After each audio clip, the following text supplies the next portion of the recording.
I am delighted to be here. It is my great privilege, and I'm always so thrilled when Unicity wants scientists to come speak.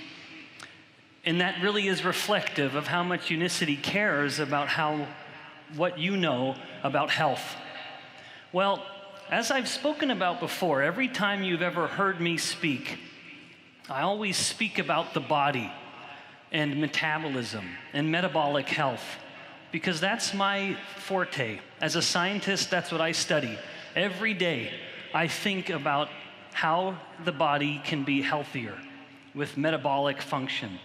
And so today I'm going to talk about how the body uses energy. And within all of our bodies, there are countless, millions of chemical reactions happening all the time. The sum, or the combination of all of these reactions is what we call metabolism. And of course, if these reactions are more active, then your metabolic rate is higher. If there are fewer reactions, then the metabolic rate is lower. But suffice it to say, whatever's happening in the body needs energy to get this stuff done, whatever the body needs to do. In order to get that energy, we eat.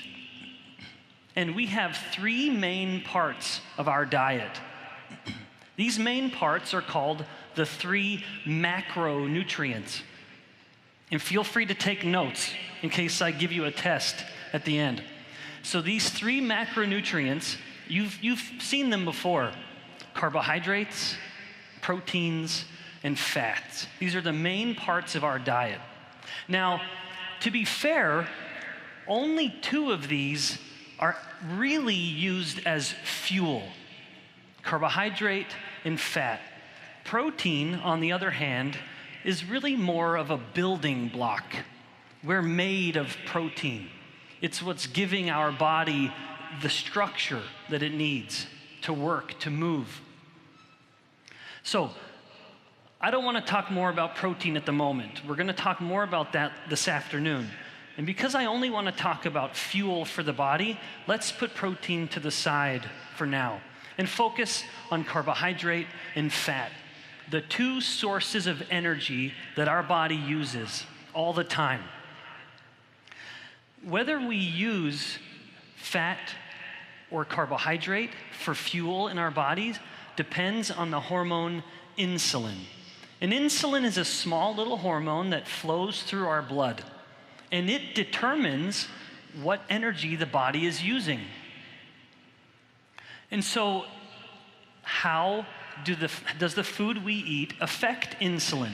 If insulin determines what kind of energy we use, well, we want to know what happens to insulin levels when we eat. When someone eats pure carbohydrate, this could be something like bread or cereal or rice, we have a substantial increase in insulin, where insulin can climb 10 times higher than normal, and it can stay elevated for up to 4 hours. In contrast, if someone eats fat in their diet, fat alone has a negligible effect on insulin. If insulin is low and the person were to eat a source of pure fat, the insulin won't even change. It just keeps moving along. Now, we have the two fuels, fat and carbohydrate. When insulin is elevated, the body makes a decision. And at this point, it shifts and it starts to use get more of its energy from carbohydrate. So basically, the body goes into sugar burning mode. It starts to burn sugar or blood sugar. In contrast, if insulin levels are low, now the body switches, and then it starts to burn more fat for fuel. It has shifted its energy source. It's kind of like the body is a hybrid Sonata. It has an option. The engine can use two fuels. And so in this case, again, if insulin is low, it shifts our metabolic engines to use fat for fuel, and less carbohydrate or less blood sugar. Now, within the body, again, to really bring this together, elevated insulin means carbohydrate burning or sugar burning. And if we're burning more sugar, that means we're burning less fat. And if we aren't burning fat, then the amount of fat that we have on our bodies goes up. Because insulin won't let us burn fat for fuel if it's elevated. And so high insulin means a shift to carbohydrate burning and less fat burning. But of course, the solution is quite simple. If we want to burn more fat, if we have more fat than we want, if we want to use this fat for fuel that is on our body, if we can lower our insulin levels, well, then we start using fat for fuel. It becomes the main source of energy for the body. And then the fat that we have stored starts to be used. And of course, that means our fat tissue starts to shrink, which is something we all want, right? We never want to have too much fat. Now, so here's the overall perspective. Low insulin or high insulin means high carbohydrate use. The body starts to burn sugar.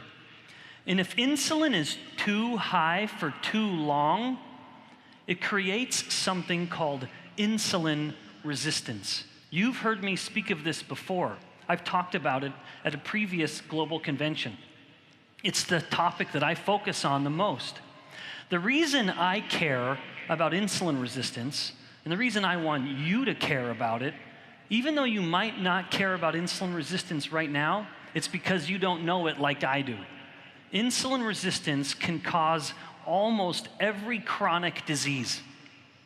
If you know someone who has high blood pressure, hypertension, it's probably because they're insulin resistant. If you know someone who has Alzheimer's disease, dementia, when the brain doesn't work as well, it could be that the brain has become insulin resistant. If you know someone who has infertility, the most common form of infertility in women is a disease called polycystic ovarian syndrome. And that's because of insulin resistance.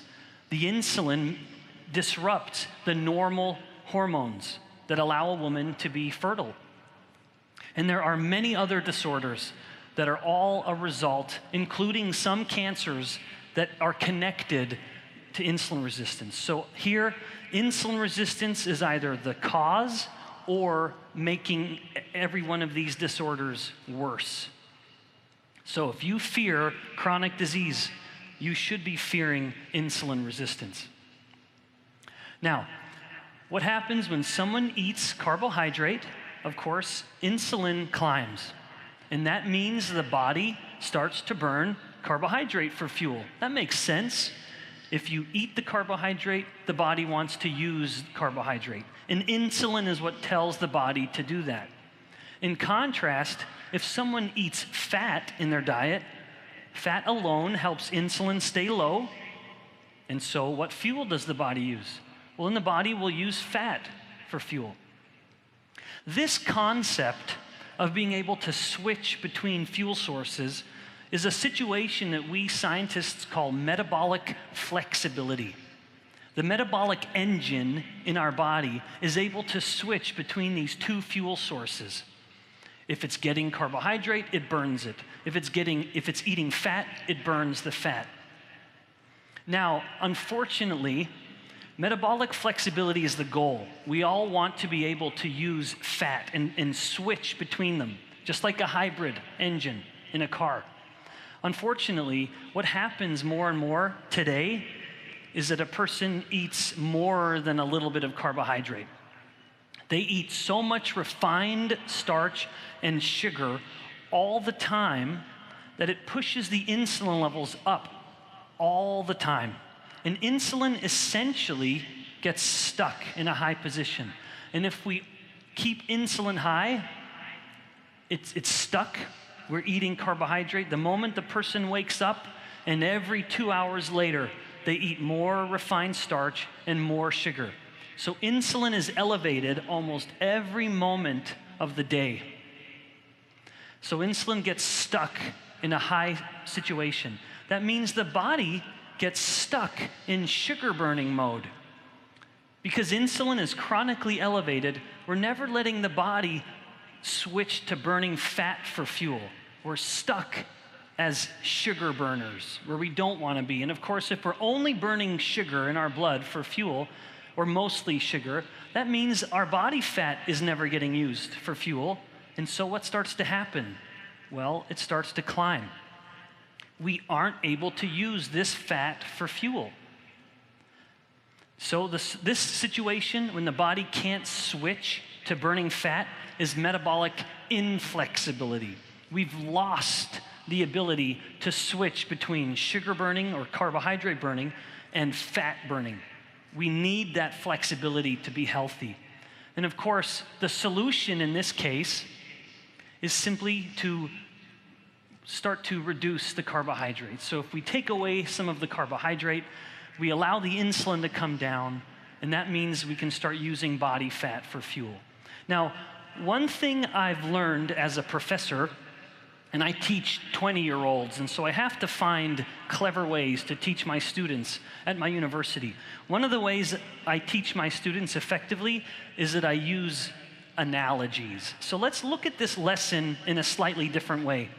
Let's pretend that our bodies are like this big fuel truck. Doesn't matter which country you're in, you can find some kind of truck like this. It's rumbling down the road, and it's hauling fuel.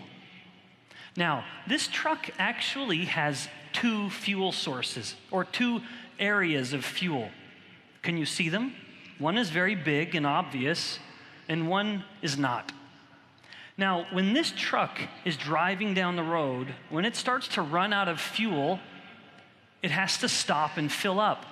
But of course, it is only getting its fuel from that small little tank underneath the cab of the truck, the main part of the truck.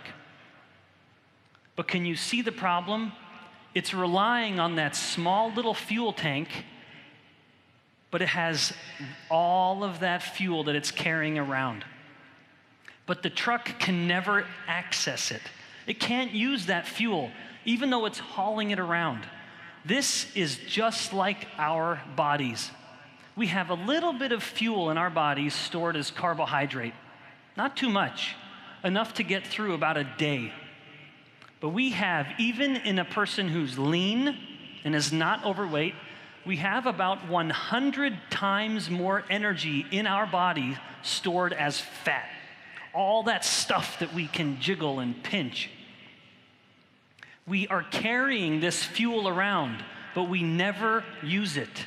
Just like this truck, he can't use that big tank of fuel. He can only use the fuel that's in that small tank at the front. So what would happen here?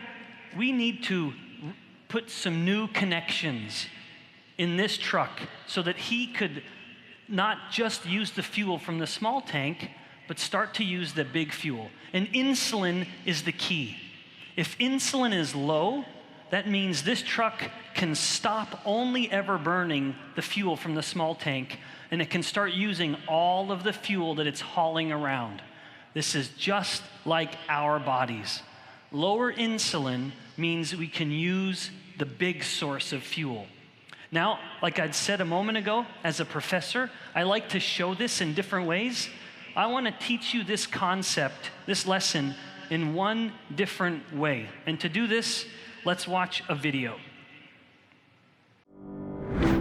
The human body is an amazing and complicated system that requires energy to function. The food we eat provides this energy for us to go about our daily activities.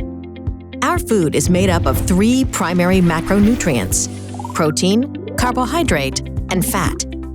Our bodies are designed to use both carbohydrate and fat for energy. We call this ability to switch between these macronutrients metabolic flexibility. This ability has elegantly served us throughout history, in times of surplus when food was plentiful, and in times of famine when food was scarce.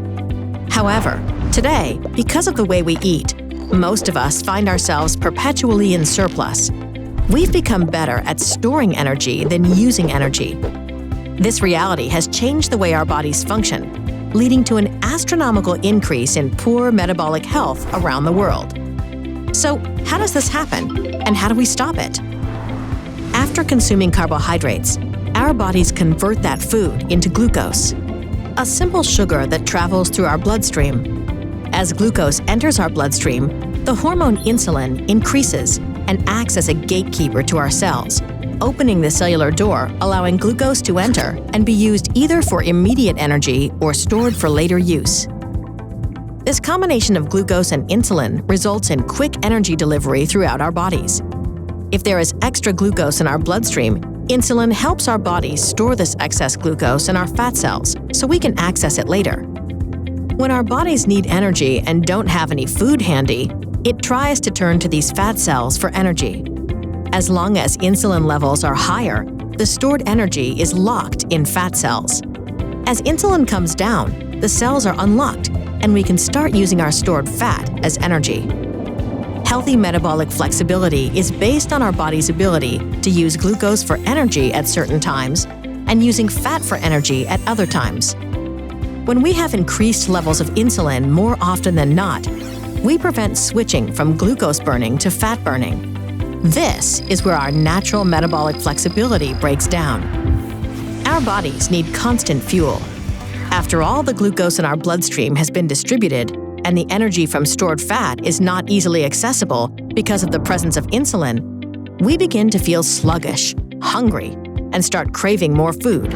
So we eat again, and if the food is high in carbohydrates, more insulin is released, restarting the cycle of energy consumption and storage all over again.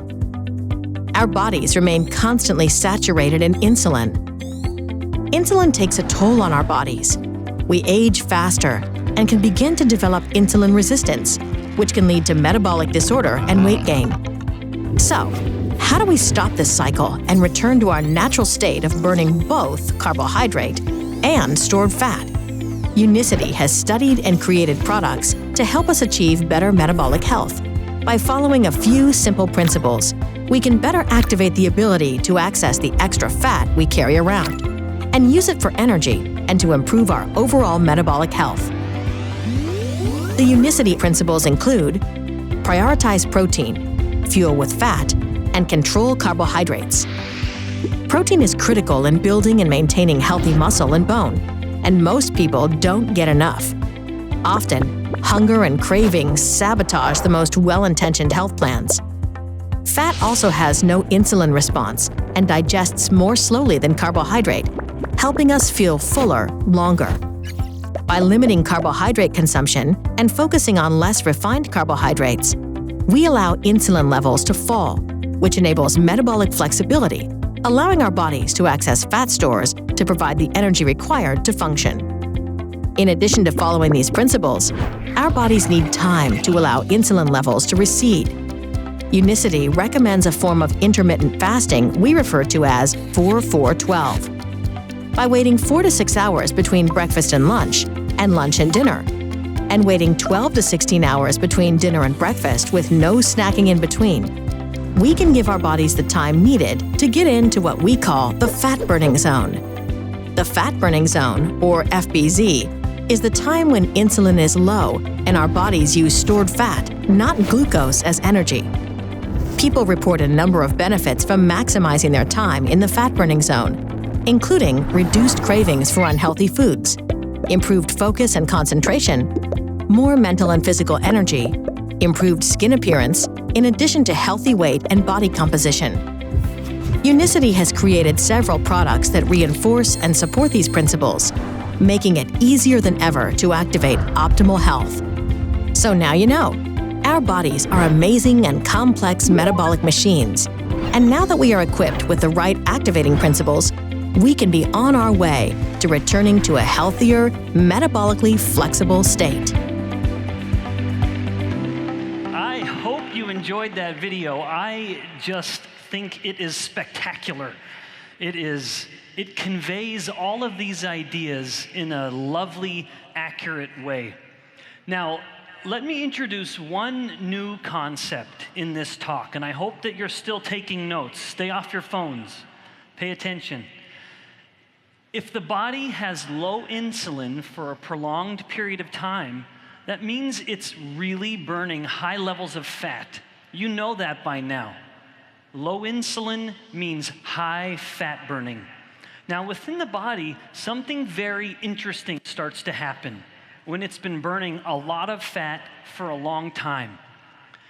The body starts to make these small little things in the blood called ketones. And this is from all of the fat burning. So when the liver, in particular, is burning a lot of fat, it starts to turn some of this into these small little pieces of fat that we call ketones. Now, ketones, in and of themselves, are very beneficial molecules. When someone's eating a diet that follows those 3 nutritional principles, they can expect to have some ketones being produced. And ketones have been found to benefit numerous aspects of the body. We know from evidence from multiple published studies that ketones can help the brain, the heart, our muscles, our body fat, and even something called inflammation that you've all heard of. In the brain, there are studies in humans with Alzheimer's disease that when the brain is fed some ketones, the brain starts to work better. Immediate memory gets better. The brain starts to think more clearly. In the case of the heart, we know that when humans start to have heart failure, when the heart isn't beating as well, it will shift and start to use ketones more, because ketones help the heart beat more blood every time it contracts. So it helps the heart work more efficiently. Muscle also is benefited by ketones. My laboratory at my university published a paper just last year finding that ketones help the muscle work in a way that produces less oxidative stress. We're also just about to publish a paper that finds that ketones actually help our body fat have a higher metabolic rate. So did you know that your fat tissue has its own metabolic rate? And ketones help it be about 3 times higher than normal. And then lastly, inflammation is relevant to numerous chronic diseases, including insulin resistance and diabetes, and ketones help turn down the inflammation. So from top to bottom, ketones are known to help the body be a little better. Now, in the video, you were reminded of the 3 nutritional principles within Unicity. And this guides the way we think about what we eat. And I hope you remember these. Prioritize protein, make sure you eat enough. Second, fuel with fat, help the body use fat for fuel by eating it. And then the other principle, control carbohydrates. This just means be smart about your choices of carbohydrate. Now, these 3 principles are very deliberate. We came up with these ideas because of what they each do to insulin. As I mentioned a moment ago, if you eat a pure carbohydrate source, insulin will spike up to 10 times and stay higher for up to maybe 4 hours, depending on the person. If you eat pure protein, then you'll get a modest insulin spike. It's small, usually. And then if you eat pure fat, well, there's no insulin response whatsoever. Now, let's look at how this matters in a day. Someone wakes up in the morning, and you'll see that we're going to look at someone's insulin levels over time. When we wake up in the morning, our insulin is low, but then we immediately eat a starchy, sugary, processed breakfast, cereal or toast or a bagel or a bowl of rice, and insulin climbs.